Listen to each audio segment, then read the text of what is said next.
Meteorologist Alan Rose said this was going to be one of the hottest days, if not the hottest of the week. So many people complaining about how hot it is inside their homes and apartments. Yeah, too hot. You know, I'm so happy that we're here at work, and yes, I do say that pretty frequently, but today more so than ever because, you know, we have the luxury of AC, and of course in the studio, you got to keep it cold because of all the equipment. But for some, not only the hottest day of the week, the hottest day of the year.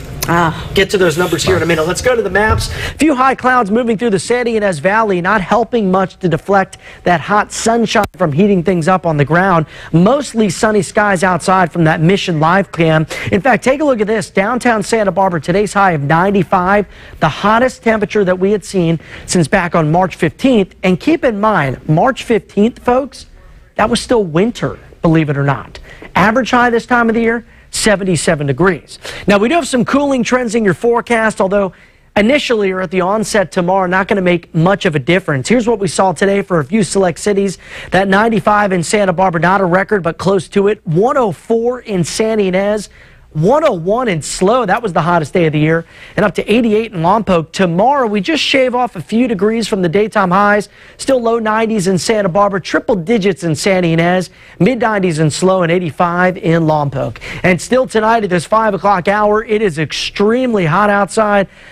You know, if you live by the coast and you don't have AC, I would probably suggest going out to dinner and definitely picking a restaurant that has AC.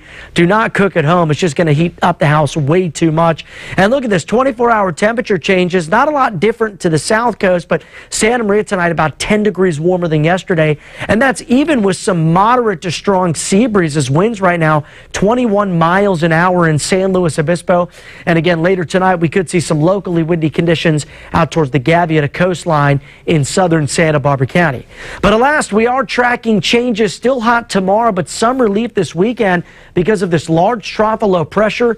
Low pressure moves inland to the north, but we actually get a cold front. This is something you would see more so in the fall, not in the middle of summer, but this could bring rain into northern California and some heavy rain this weekend into the Pacific Northwest. A quick check on things with Erica. This system continues to go back and forth with the latest model runs, but we continue to keep a very close eye on Florida as Erica could bring impacts to the Sunshine State either late this weekend or early next week.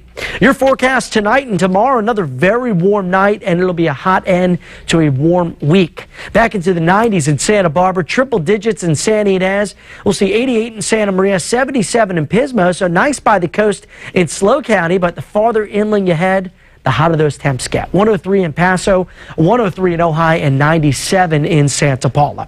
Santa Barbara 7-day forecast. Again, some cooling trends, but nothing too significant by the weekend, just some upper 80s. Next week, though, the lower 80s come back, so it should be a little better for those non-air conditioned classrooms for the South Coast. And Ventura 7-day forecast, upper 80s, but then some lower 80s by the weekend.